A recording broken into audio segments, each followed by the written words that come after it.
So can you see the share button on the bottom of the screen in the middle, green colored?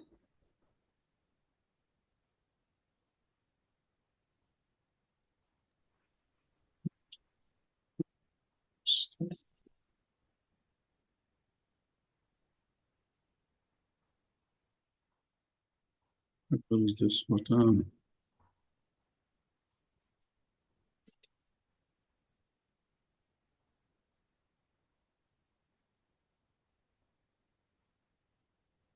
I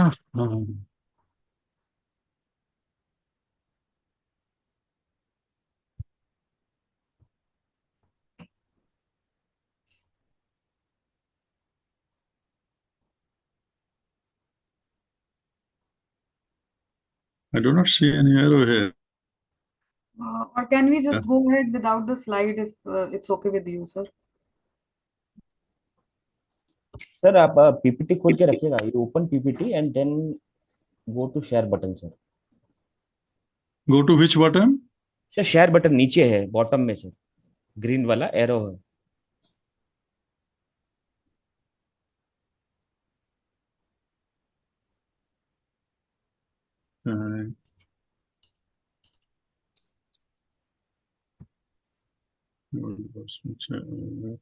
Oh, yeah.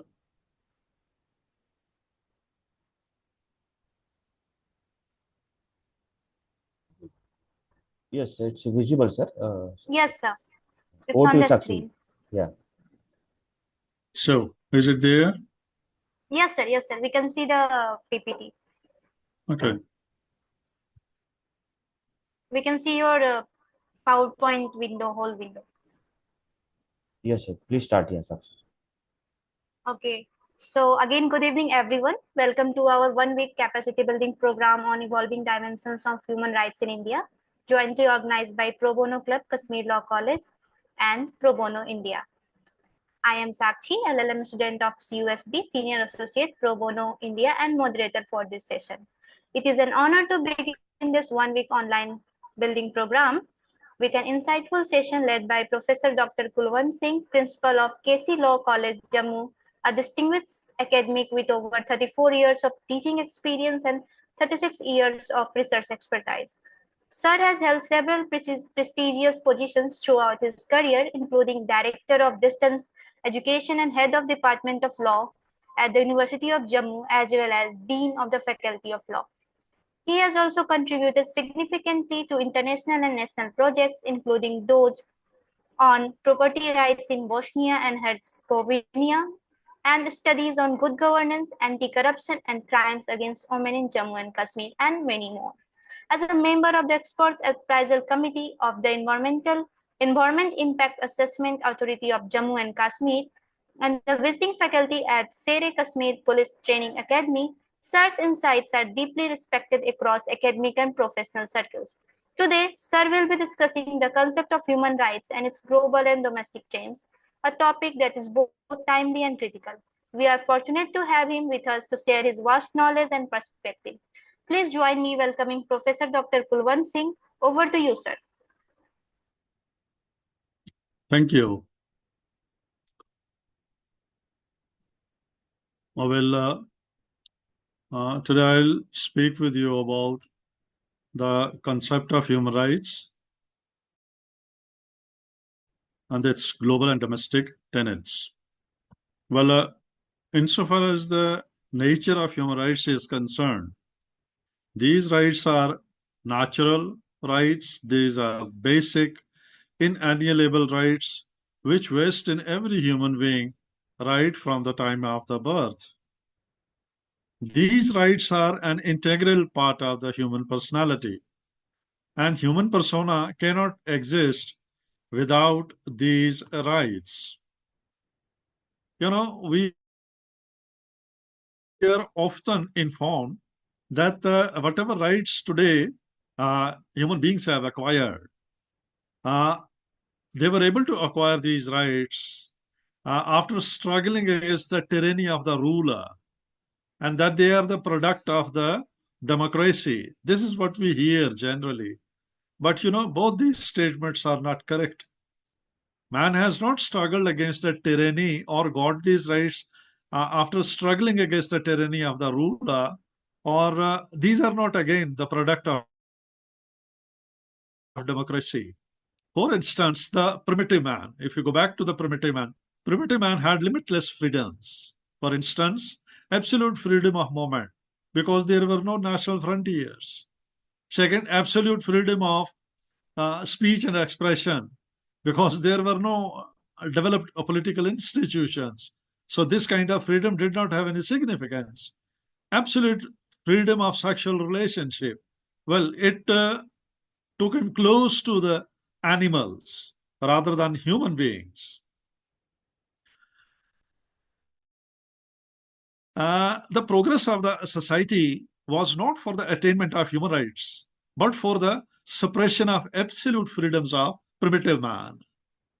First, when we talk about the structure of the society, we first had the feudal society. In feudal society, there was total negation, almost total negation of the human rights of the man, because feudal lord was the supreme. Then second stage in the development of human society was the industrial revolution, the industrial society. This after industrial revolution, this second phase of society consumed the entire feudal order and installed the concepts of equality, liberty, fraternity. And after this started the era of democracy. Well, democracy means government with the consent of the people. The first proclaimed a fundamental right was freedom to choose one's ruler. That was the first basic right, fundamental right, or the so-called human right, which humans acquired. The political, it is part of the political rights. They were allowed to choose their ruler. Then second, they got the civil rights. Then third stage was economic, social, and cultural rights. Well, insofar as the nature of human rights is concerned, well, we regard these human rights as absolute,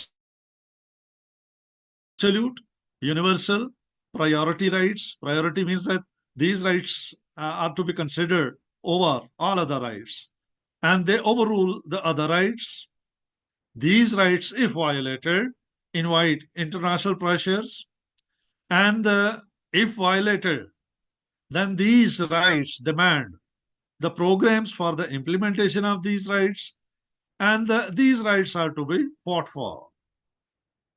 Then, before we go into the details of right and then the human right, because, especially in our part of the world, many people understand the concept of right in a negative way, without understanding that when you claim right, what is attached with that right. So this information, first of all, was given to us by a jurist called Hoffeld. Hoffeld talks about jural correlatives. And as per his jural correlatives theory, every right has a correlative duty. Well, now, for example, when you understand and start reading Hoffeld and his correlative, he makes you understand that wherever you have right, you have a correlative duty. Or if there is no correlative duty, be sure there is no right.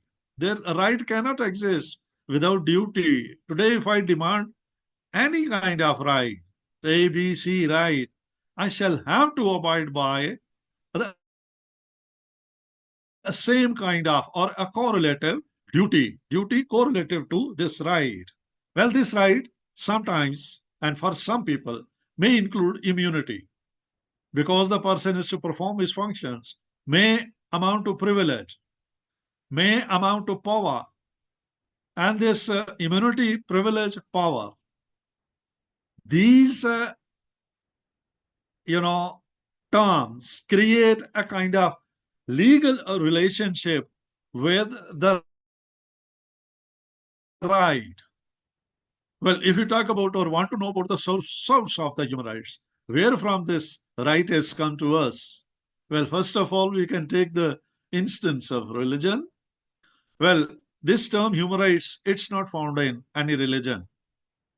And if we read theology, it just gives us the basis for the human rights theory stemming from the law higher than the state or the supreme being, law which flows from the supreme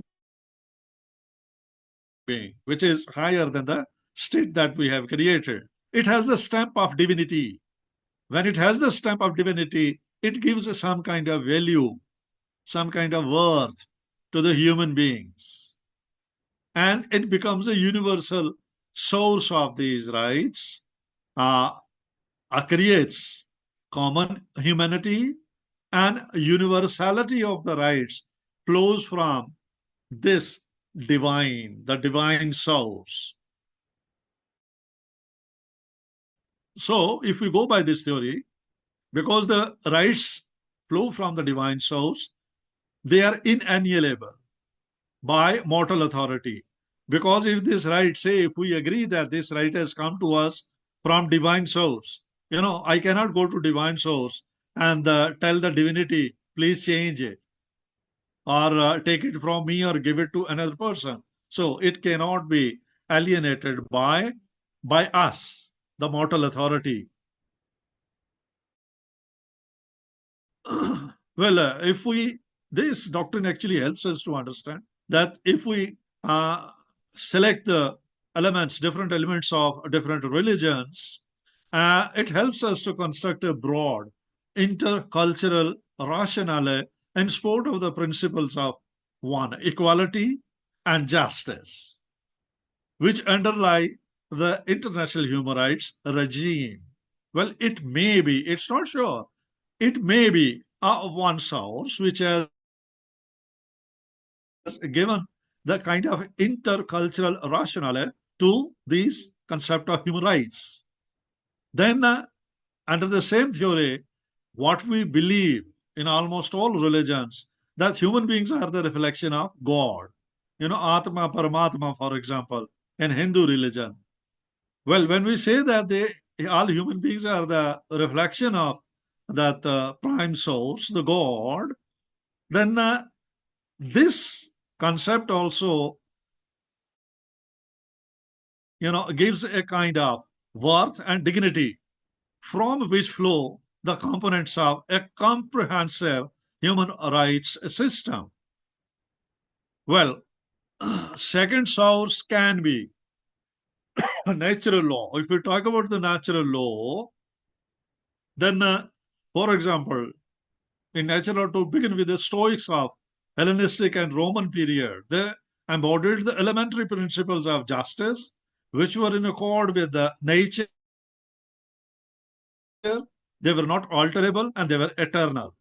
Again, in the beginning, natural law contained the elements of religion also, divinity. In the beginning, they were not able to separate a divinity or a religion from our worldly affairs. So the medieval Christian philosopher, for example, Thomas Aquinas, stated that natural law conferred certain immutable rights on individual. But Thomas Aquinas, he still treated natural law as the law of God. Then, those who followed him, they were from the same line, like Grotius or Pufendorf. They were able to detach natural law from a religion. They said, no, religion is one stream, natural law is purely secular. So they made it secular, a rationalistic version of the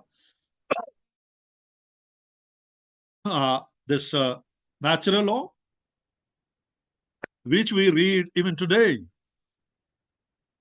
Next in line comes under the same heading, natural law, Grotius. So Grotius said that the natural characteristic of human beings is a social impulse to live peacefully and in harmony with the others. So whatever conformed to the nature of human beings as rational, social beings was treated as right and just. Grotius saw international law as embodying both laws, will of the man and will of the nature. So this theory has immense importance for the status and legitimacy of human rights as a part of the international law system. So this theory got further refined. John Locke, for example, propounded natural law theory, which is very close to the modern human rights theory. He imagined existence of human beings in a state of nature, that human beings, they exist in state of nature, where they are free to determine their actions, and also in a state of, they exist in a state of equality, where no one is subjected to the will of the other. They agreed to. They agreed to form a community and set up a body politic, but retained some basic rights, like right to life, liberty, property. Other rights were given to the body politic, but these important rights were retained by them. So this theory of John Locke provides elements of dependability, security, support for the human rights systems, both domestically and internationally, at domestic level and at international level as well. Well, if we go to the third source, when we talk about the source of human rights, where from they have come? Well, if we talk about the positivism, what positivists they say is that source of human rights is to be found only in enacted law. And law enacted, for example, by the in case of our country, by the parliament. Whenever there is a law, if there is violation of your right created in that law, sanction shall follow, punishment shall follow. And what ought to be had no place in law. And we needed to distinguish law as it is, because we are concerned in positivist thought, we are concerned with law as it is, not what law ought to be. So state can better implement human rights by focusing on deprivations. So not individual, state can, according to positivists, can implement human rights in a better way. So it can, state can decide who is deprived, who doesn't have the facility or the right. So rights can be conferred upon or given to such a human being.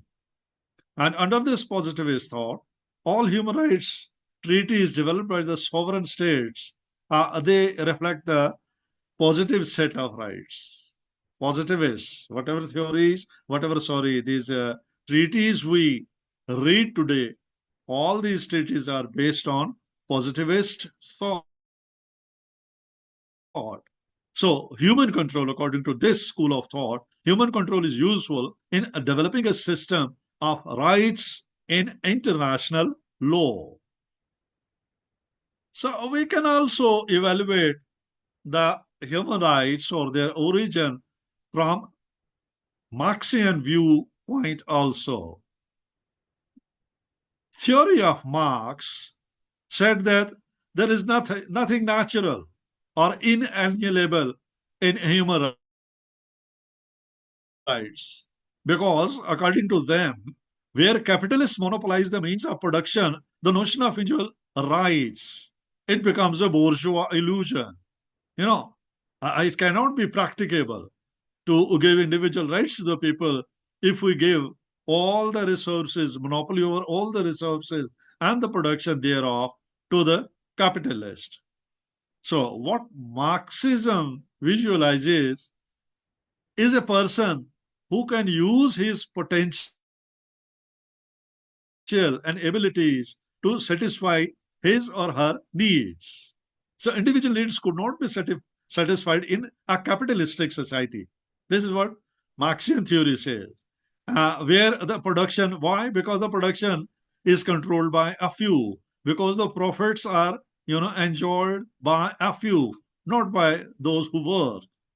So the actualization of the potential was contingent on return of men and women as social beings, which occurred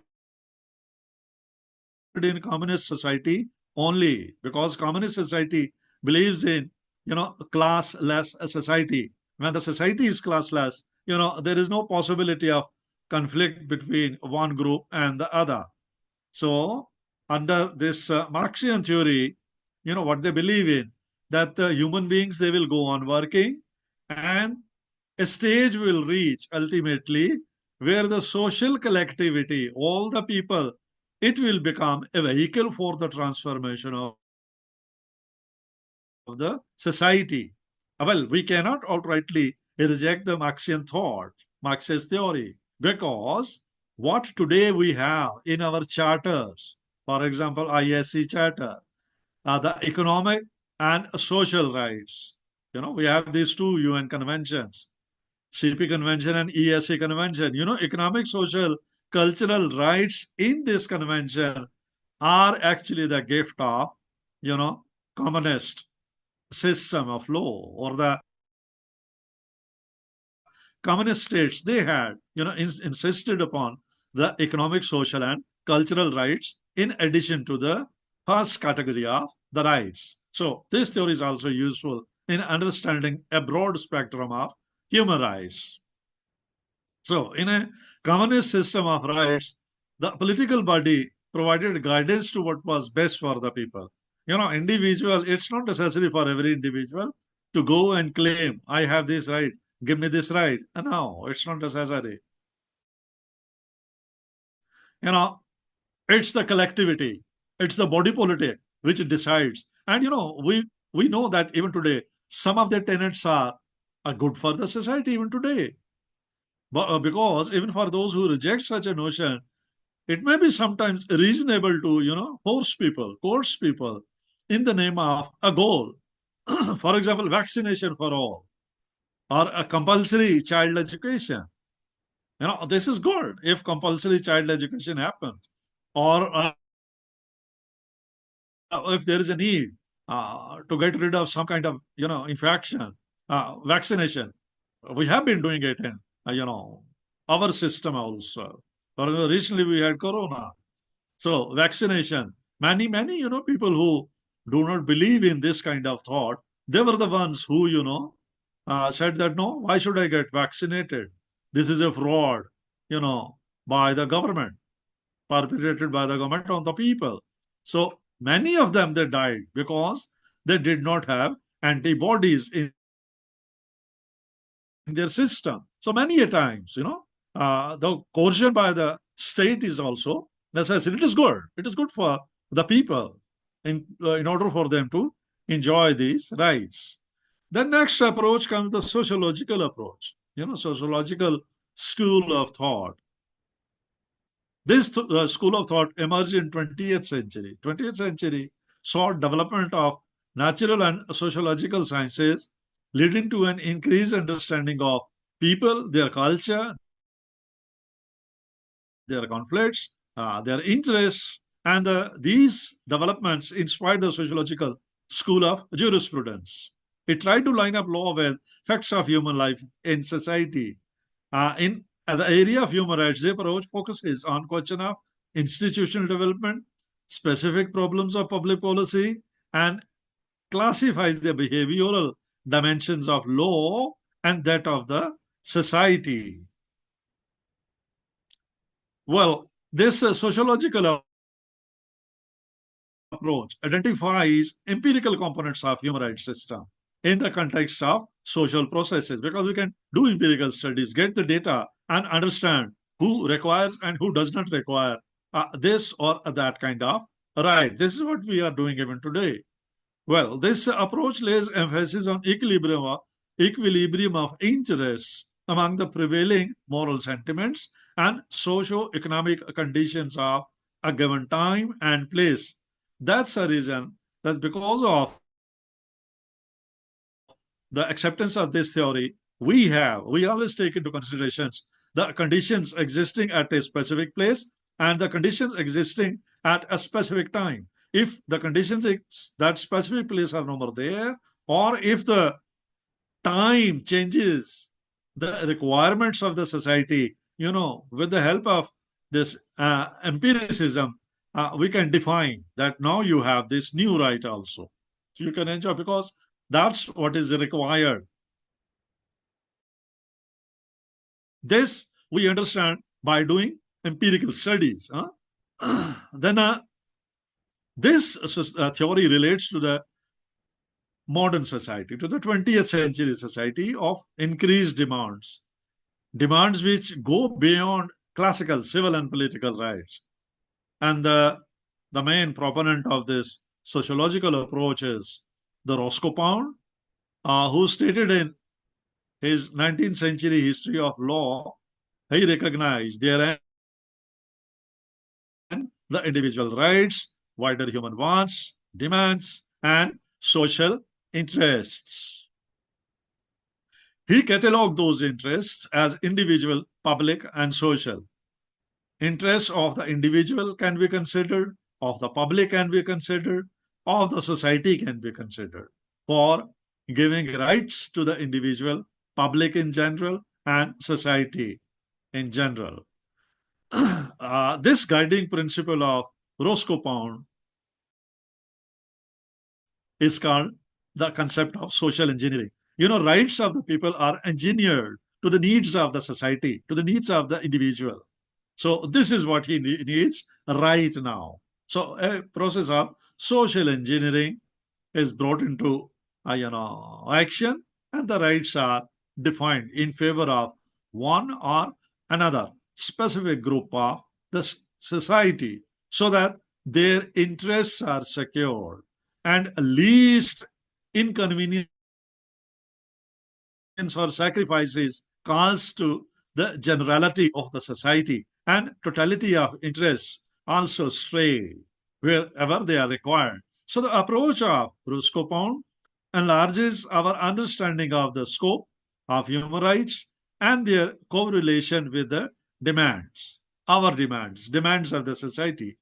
He shows us how to focus on the rights in terms of what people are concerned about and what do they want, what are the needs actually of the people. So, after doing, after empiricism, we can understand what is required now. The law which was enacted 10, 20, 30, 50 years ago is no more useful.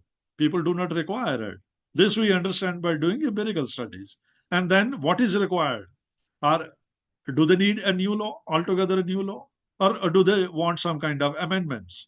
So if amendments are required, amendments are done, amended rights are given to them. If altogether, new rights are required by the society, by the individual, then new rights can be given to them. So Roscoe Pound makes us result-minded, cause-minded, and process-minded. Then what we see today, it's actually the gift of, the post-World War II era. After the Second World War, the UDHR came into being, Universal Declaration of Human Rights. Well, for a pretty long time, this declaration was respected all over the world, because we did not have any other human rights document in existence. But the truth is that it was merely a declaration. And we, as students of international law, know very well that declarations and resolutions have a guiding force only. Directly, declarations and resolutions cannot be implemented. They are not allowed to be implemented. But because UDHR stayed on the books for a very, very long time, so it had acquired some kind of legal status, in the sense, even if we could not implement the specific provisions of this declaration, at least guiding principles evolved from the Universal Declaration of Human Rights. The next step was the two major covenants of human rights. First, the civil and political rights covenant. Second, the economic, social, and cultural rights covenant. These are the two basic documents which together define what are the civil rights, political rights, economic rights, social rights, and cultural rights, which are to be provided to the people, human beings in general. Then, other human rights instruments or other covenants, they flow actually from these two basic documents. We have many more human rights instruments, but these were the first documents which dealt with civil and political rights, and then economic, social, and cultural rights. These, documents operate at the international level. These rights are relevant to all the people residing in this world in different countries of the world. But the development of human rights at the international level happened in such a way that, well, we know the world is very big, so many countries, so many people. Now we are something like 8 billion. So how to control, how to give these rights to the people living in different corners of the world? We also know that world is actually divided into regions: European region, Americas, African region, Asian region, and so on and so forth. So these regional entities have also developed, in addition to this international system of human rights, they have developed their own regional systems. Now we have a very well developed, very strong European system of human rights. For example, beginning with the ECHR, European Convention of Human Rights. Then in the Americas, for example, North and South America, we have Inter-American system of human rights, which applies to that region only. Then we have African system of human rights, which applies in African region only. Then we have Asian system of human rights, but this Asian system is fragmented for a very obvious reason. That obvious reason is, number one, Asia is the biggest continent or a biggest congregation. You start from West Asia, South Asia, Southeast Asia, go up to the East Asia, and majority of the people live in this region. So this people living in this Asian region, they are so different. For example, you cannot compare the requirements of an Arab with a Japanese or a Korean. And South Asia, India, Pakistan, Bangladesh, Lanka, we have different kind of requirements. Go to other, Asian region, altogether, socio-cultural, requirements are altogether different. And at the same time, if you excuse me, people living in this region are the most volatile people on earth. They never agree to. And, people often, we, for example, often complain that, oh yeah, I went to Europe. I saw people are very disciplined. But why we are not? Oh, the other guy tells you, oh yeah, I went to US. I saw the people there, met the people there. They're very disciplined. They adhere to law. They respect the law. They follow the law. For example, they walk on one side. They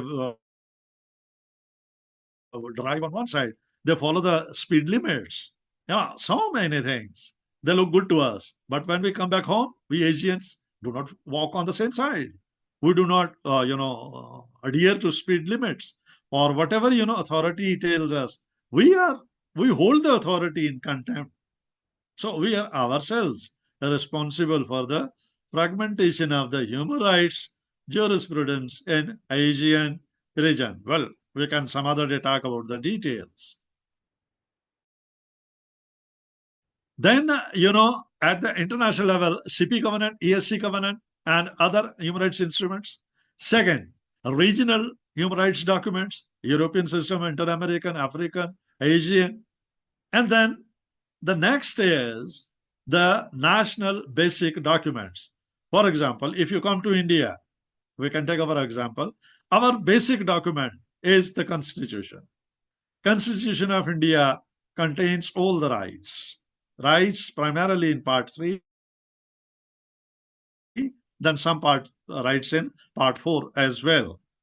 Then, for example, we have the Constitution as the basic document.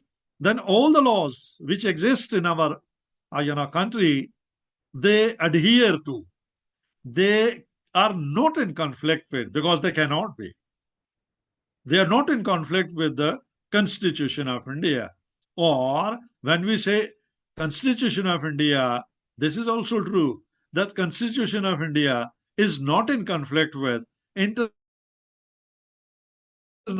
regime of human rights. It's nowhere in conflict with civil and political rights covenant, economic, social, cultural rights covenants, and many other human rights covenants. It's in consonance with those international documents which confer human rights on the people. Same kind of rights have been enunciated in the Constitution of India, our national basic document. Similarly, almost all the countries in the world, they have their national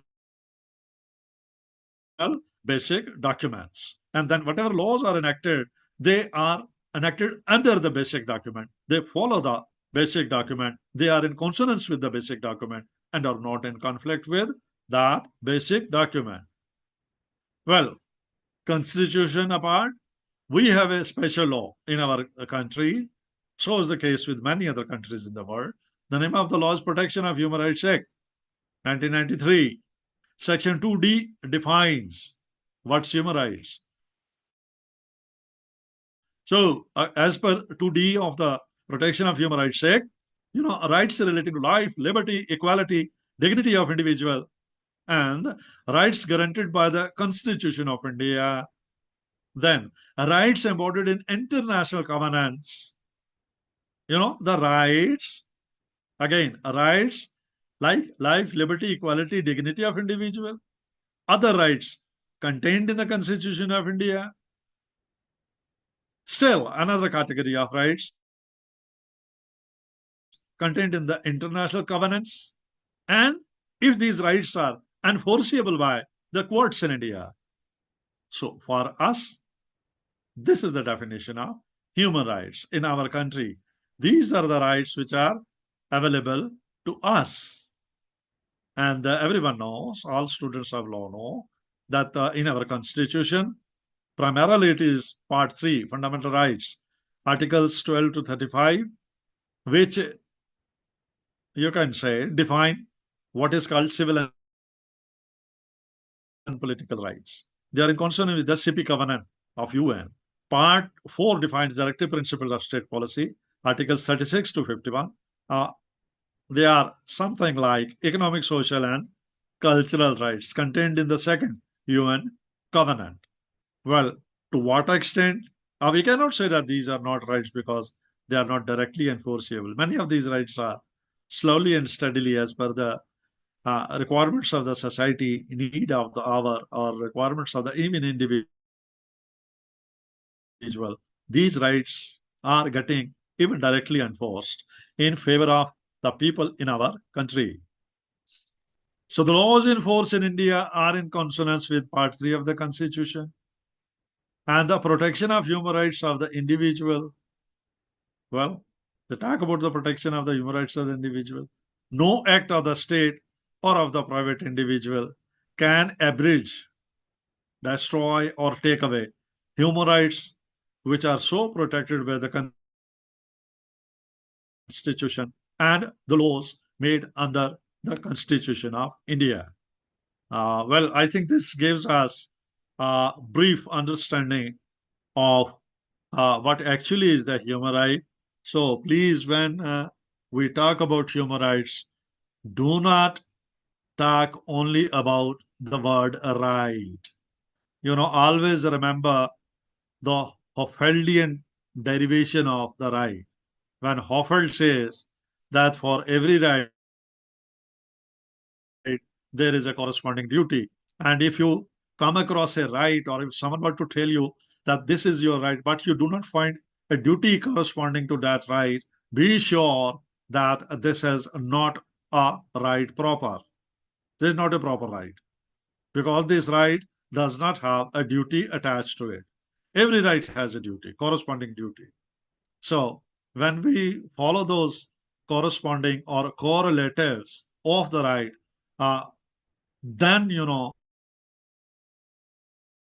what we say, or what when we talk about the developed or the best systems in the world, in some countries of the Europe or in Americas, that well, they respect the rights, or rights are actually visible there, that they are actually available to the people. The truth is that in those countries, the correlatives of the right are taken care of first. Well, before a person says, I have a right to drive on the left side of the road, he takes care of the others on the same road, who are driving on the same in the same direction. This is all. I cannot protect my right by shouting or by crying about my right only. We live in a society, no individual lives alone. So rights of the collectivity are important. When I take care of the rights of the others would take care of my rights. This is how, the world would become a good place to live in, where the rights of every individual are protected, taken care of, and there is a least violation of the rights of the people. I hope I have been clear in making you at least understand what actually is the genesis of this term, human rights, because in a way it's also the most misunderstood word. That criminal gets up, kills one, two, three people, and when police arrest him, he says, yeah, I'm protected by my human rights. Or a terrorist shoots at a gathering and then says, yeah, you cannot touch me because I have human rights. Human rights are available under certain conditions, under certain circumstances. And when I violate the law, then law has to take its course. And the best example of this law following its course is the example of Ajmal Kasab, who was involved in, who killed many people in Bombay. And uh, what our country or what our law did is that everyone saw on the television, everyone in the whole world saw on the television this man shooting and killing even policemen in Bombay. Huh? But still, investigation was done. Rights were provided to him. He was allowed to defend himself. A counsel was provided to him who defended him in the court. Then all the stages, three stages, for instance, were followed. And then he ultimately went to the President of India, filed mercy petition. Petition got rejected there. Then, whatever process of law, what we call due process of law, is available under law in our country or in this world, that was provided to him. And then ultimately, after giving him all the rights to an individual who was the most dreaded terrorist, who had killed so many people, who had killed, policemen on duty. Thereafter, because he had killed, so law says that such a person can be put to death. So this is how the rights of the individual are protected. Thank you. Thank you very much.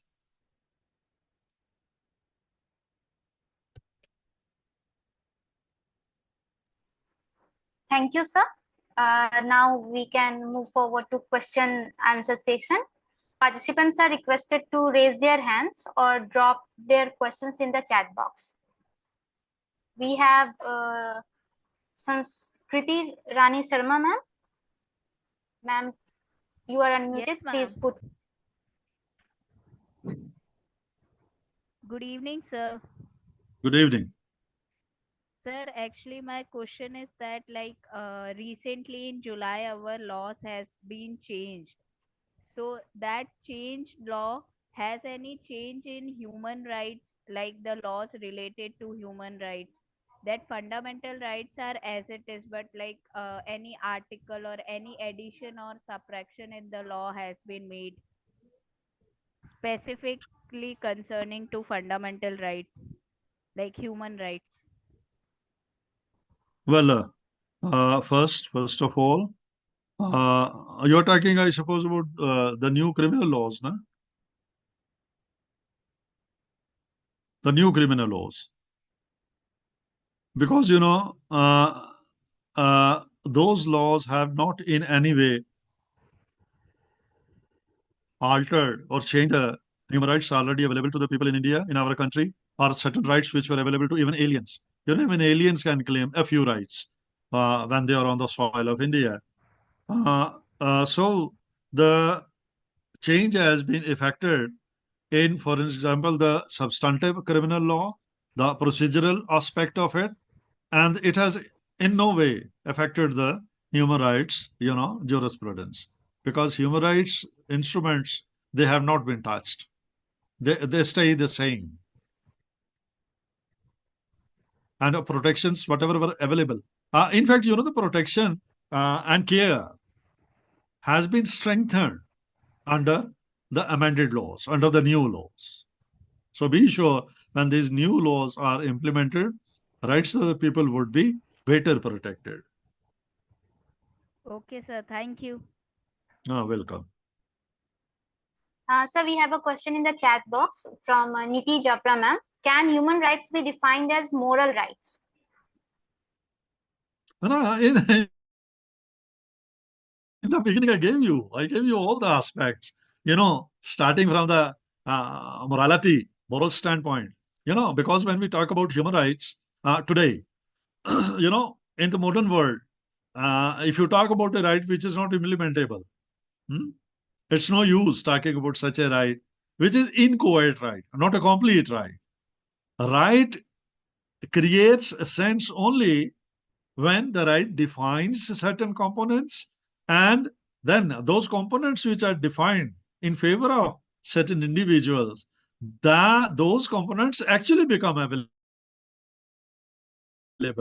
And when we talk about morality, well, here I can tell you something interesting, that if you read, if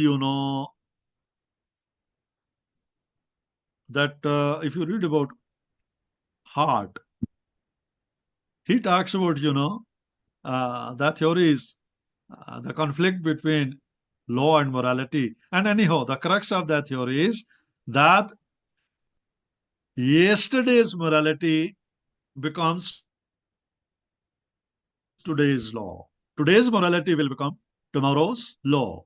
Law first is a set of moral norms which we start following. And when we follow those moral norms for a very long time, ultimately, state intervenes and gives it a permanent shape, creating rights in our favor.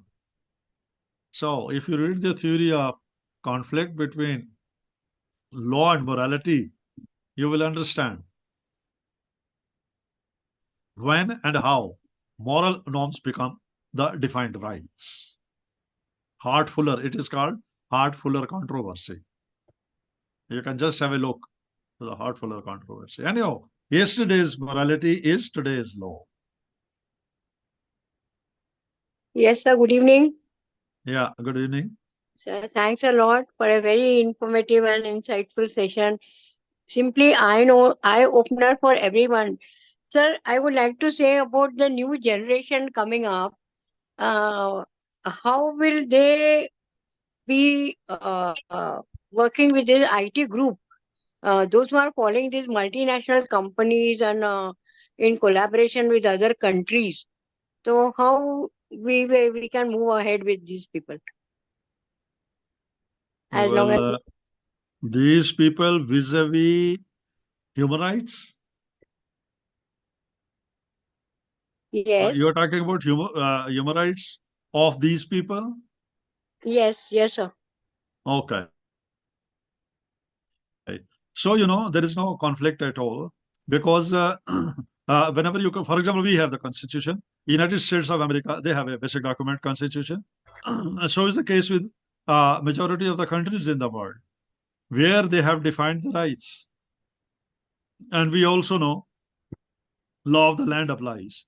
if there is an American company working in India and our kids are working in the company, say in Delhi, Bombay, or Bangalore, the jurisdiction would be local. Local jurisdiction. So the local law will apply to them. So similarly, whenever kids go to another country, for example, Canada, US, Australia, Germany, Italy, or France, when they work there in these multinational companies, there, the first, the working of the company would be governed by the local law, French law, Canadian law, American law, etc. And then the rights which they claim there. For example, only few things, they can carry from this country with them. Otherwise, they would be governed by the law of the land. If they are in France, the French law. They are in Italy, Italian law. They are in German, the German law. In America, for example, you cannot apply Indian law. No? In America, you cannot invoke Indian constitution. That constitution of India gives me, for example, this kind of right. So I have, no, you do not carry those rights abroad. Customs you carry abroad. Certain groups, not one individual. Yes, sir. If a group moves in certain Yes. circumstances, groups can carry their customs. Yes. I hope I'm clear. Yes, sir. Yes, sir. Thanks a lot. God bless. Thanks a lot. Thank you. Thank you. Sir, we have some questions in the chat box again. The next question from Dr. Sudhakaran.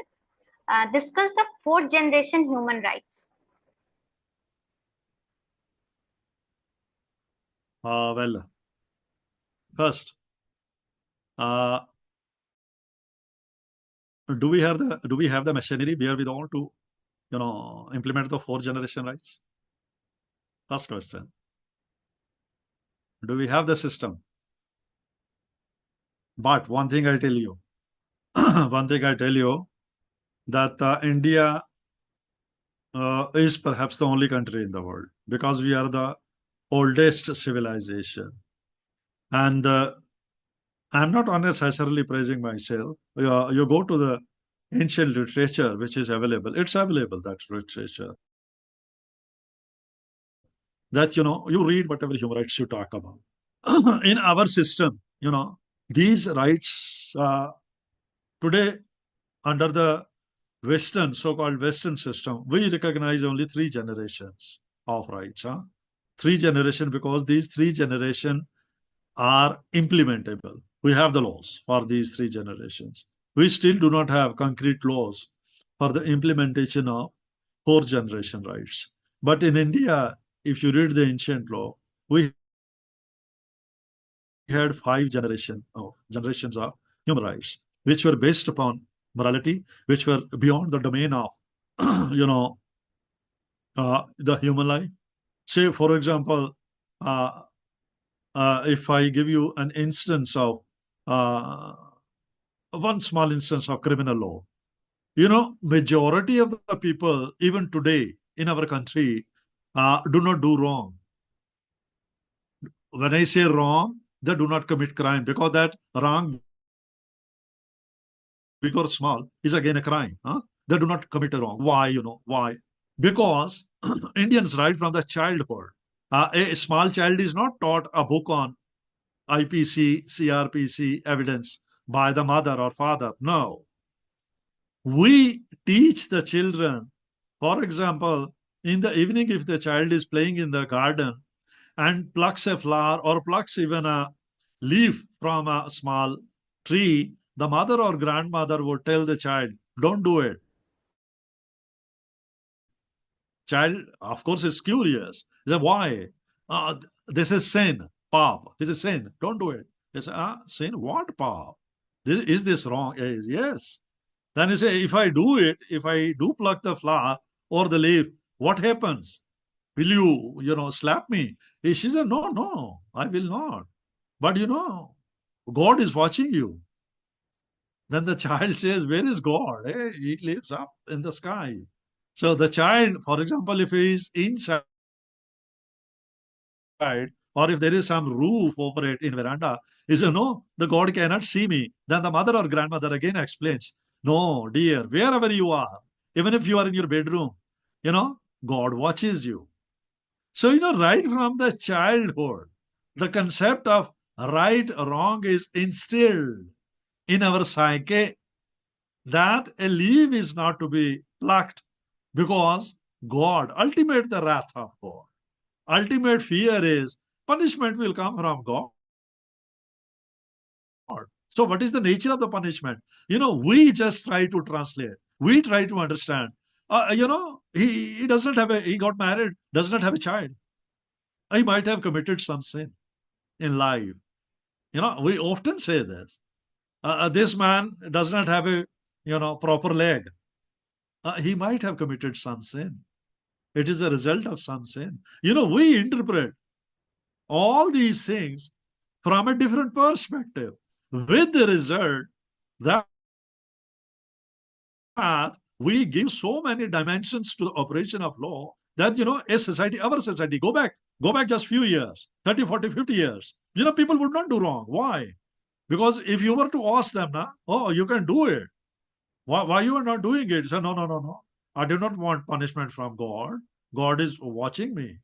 I want my kids to, lead a happy life. I want myself to lead a happy life, even if I have, few sources to live with.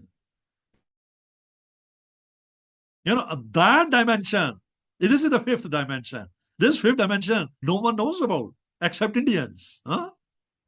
People in the West, they do not even understand. How come? Which God? Where from? How can he punish? Where is his God? But we know, and we believe very strongly, he has a God. He punishes. Why do we go every day to the temple, to the Gurdwara, or to the other place of worship?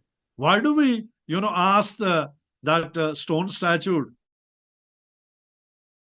take care of me, God. Give me this thing, give me that thing. This dimension, probably today, for a Western thinker, it does not exist. But for us, it exists. It will take this world some more time to understand that where this dimension starts, where this dimension ends. So this is not the fourth, but the fifth generation of rights which we talk about. Good evening, sir. So our literature, if you read the old Indian ancient literature, it goes far beyond what we have in the Western literature. Thank you. Yes, Dr. Sudhakaran. Yeah. Good evening, sir. Sir, may I ask one question? Can you explain the fourth generation of human right in the present scenario? So, I think already said. Sorry, sir. Over to you, sir. Because, fourth generation rights, I won't be able to tell you in a concrete form because these rights do not yet exist in any concrete form, in an enacted law, for example. What can be the shape of this fourth generation rights? 1. 2. If there is violation of this right, where do I go? Where is the structure? Where is the machinery for the implementation of these fourth generation rights? Then, do we have the political will to take care of fourth generation of rights, human rights? We are in the process. I do not know, it may take some time to reach that stage, to ultimately first acquire and then protect the fourth generation rights also, as we are protecting first, second, and third generation rights. Because fourth generation rights are, what I will say, as of today, inchoate, incomplete. We can attach fourth generation right with some third generation right or second generation right, but we cannot. We cannot in isolation say that this fourth generation right directly is implementable. Please implement it in my favor. I cannot go to a court of law and ask the presiding officer to implement any fourth generation right in my favor directly, unless I take support of the third generation right. That's a difficulty as of today. Thank you, sir. So we have Ankita. Raised hand, Ankita. Miss Ankita. Yes. Yeah, thank you. Good evening, sir. Evening. Actually, I wanted to ask that as you talked about Azmal Kasab's case, so is it not complicated to providing them the rights like already they have violated various people's rights, not uh, gone through their duties. So is it not a threat to our own nation that we are delaying in execution of that who is surely a terrorist? No. Can you say it again, please? I'm not getting you. Sir, like Azmal Kasab was surely a terrorist, as you said that Uh-huh. people were watching on television that he Uh-huh. was shooting many people.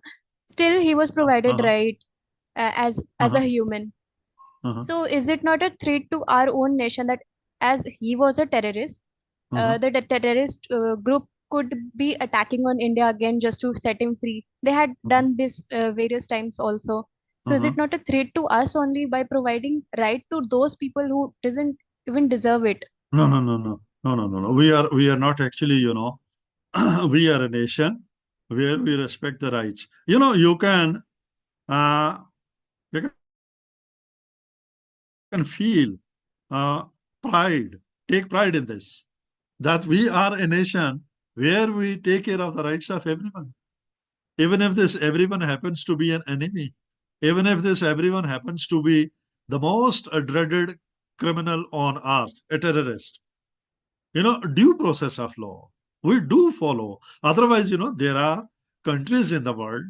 Look around what's happening in, for example, Gaza, or what's happening in Ukraine, or what's happening in some of the African countries. Human life is hell there. For example, I would not hesitate even to cite example of United States of America, who claim to be the champions of human rights in the world. If a person, they have a law that while you are driving on a road, police stops you, they want to, check your documents. Their rule is that when you are stopped, you just roll down the window glass. You're not supposed to open the door. If you open the door, the policeman can shoot you in the head. And one of my uncles, my uncle, my father's brother, he was shot dead in America by a policeman because police stopped him for checking the documents. And this guy was new to that America. He just opened the door. And in English, he said, "Yes, sir. What do I do for you?" And he shot him in the head. And no punishment was given to that policeman. They said, "No, this is our rule." But in our country, we never do it. Whatever chaos we have, fine. But still, we follow the rule of law. Terrorist at the end of the day is a human being. Oh, so I do not say that we are all sympathetic to that fellow. No, we are not sympathetic to that fellow. But before we put the person in jail for life, or before we, hang him, we need to follow the due process of law, because we are answerable to the world community. You had a terrorist, you hanged him, but you did not follow the process of law. Yes, everyone saw him on the television. It could have been, a morph, uh, that reel or movie. Anything can happen in the world of technology. So still we provided. Why we provided? Because our law is like that. Adi alteram partem, here the other party, and then adi alteram partem is contained not only in the Constitution of India, but in the laws enacted under the Constitution of India, including all the criminal laws which we have in force. And I really tell you that whatever he did, he killed so many people. That was a dastardly act on part of this fellow. But at the same time, I am happy. I feel really nice when I see that. Oh yeah, it was my country which provided him all the opportunities to defend himself, and we followed the due process of law. Then, at the end of the day, he was hanged because he was not able to defend himself. So we need to take care of terrorism by adopting different instruments. There are so many methods, political methods, social methods, at the local level. We cannot, like some countries, there are some countries in the world which, at random go on killing, people. So those nations, I would say, are not that civilized. If we are civilized nation, we need to adhere to law, including due process of law. Sir, we I have hope I'm one clear. more. Huh? Yes, yes. Okay, Tell I me. think C has gone on mute. We will take one more question as we are running out of time. This is from Miss Amrita Anand. What is relationship between human rights and social development? That is poverty, compulsory education, or banning of triple talaq. So may I repeat? No, no, I get you. I get you. Yes, thank you. I think, the question relates to two different generations of rights, civil and political rights on one hand, and the ESC rights on the other hand. When we talk about one generation, for example, what we have, what's contained in Indian Penal Code, that deals with the crimes only, serious wrongs. What's contained in the other set of laws, that is also wrong, but that is not serious wrong. And when we talk about issues like triple talaq actually is a social issue. It does not fall within the domain of criminal law, social issue. Does our society, do we need, first question is, do we need to have a multicultural society? Are we happy with it? If we are happy with the multicultural society, are we really living like a multicultural society where everyone is free to follow his or her culture? Culture, of course, includes many dimensions. His culture, and at the same time, is happy with the culture of his neighbors? Or do we want a unicultural society? Do we want, for example, a communist like society? For instance, I have worked for a few years in Bosnia.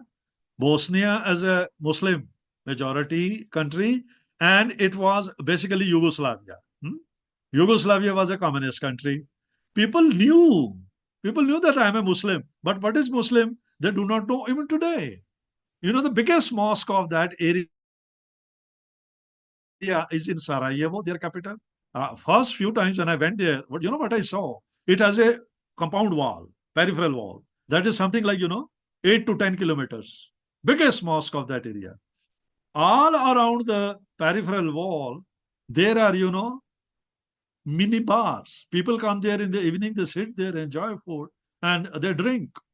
I asked them, why do you drink in front of the mosque? You are a Muslim, and here is the mosque. Then this was one question. After a few days, there was this, Muslim festival, Eid. Eid, they call in their language, Olsen. So to one of my friends, I congratulated him. Olsen greetings. He said, thank you. Then I asked him, can you tell me which Eid is this? He said, no, please don't ask me. I do not know. I only know that today is Olsen. That's it. The other dimension is that kind of society where a person may say, I am a Muslim, but he knows nothing about Islam. And because I wear turban, whenever I would walk in the street, they would bow before me. And I had to tell them many a times, I'm not a Muslim. Why you are bowing? He said, no, you are our, this spiritual leader. So, it depends on the developmental trajectory of the society. Then we can talk about these things. Anyhow, these things, if we are able to live in harmony, do not harm anyone. But when, this religion kind of thing is brought to the fore by the people, and then a claim is made that, my country or my area should be governed by this model, that's where the wrong starts. That's where the wrong starts. It should not be governed by what I feel. Then, we are a country of 140 crore people. Then we will have 140 crore systems, 140 crore governments. It won't be possible to live as a society. So the society, when we say we are a society people come together with some kind of unwritten, it's a kind of contract, agreement to stay together. We like each other. We like one another's system, the thought process, everything. So that's why we are together. So triple talaq, if it causes some kind of, for your information, many countries in the world, they do not have triple talaq. And I do not know if you know it. You know our neighbors. You know, we separated Pakistan and India in 1947. Huh?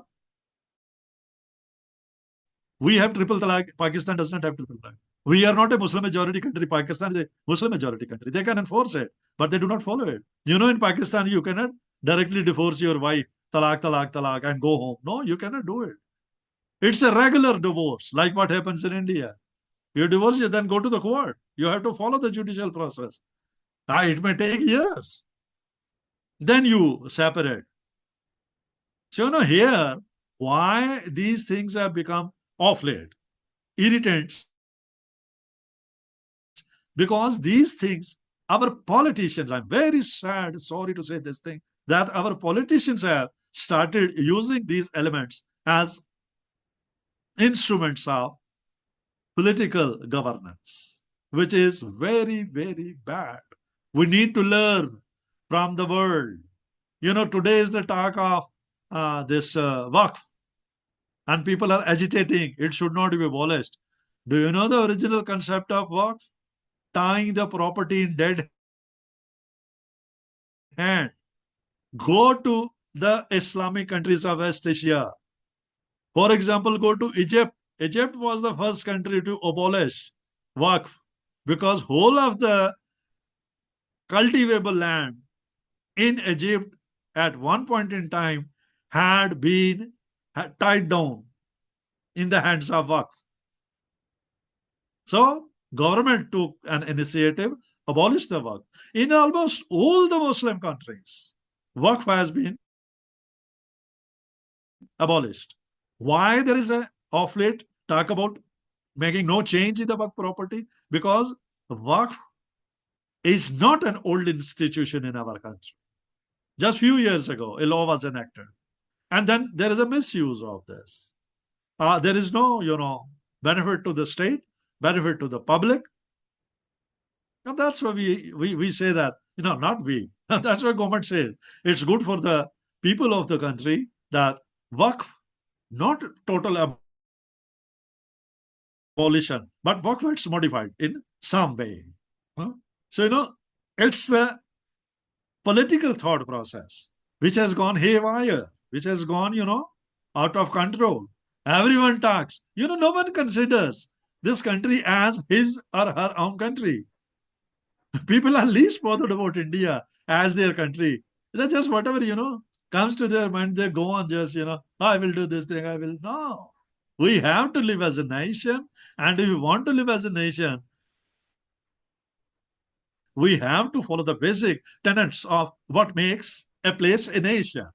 We have to follow those principles. And religion. My religion is something which I observe at my home. Your religion is something which you observe at your home. Don't make it political. Don't make it public. That's what I can say. Thank you, sir. Sir, and participants, we will not take any more questions. I hope you will get chances in the next sessions. And now I will hand over to Ayar Ibrahim, sir, for vote of thanks. Over to you, sir.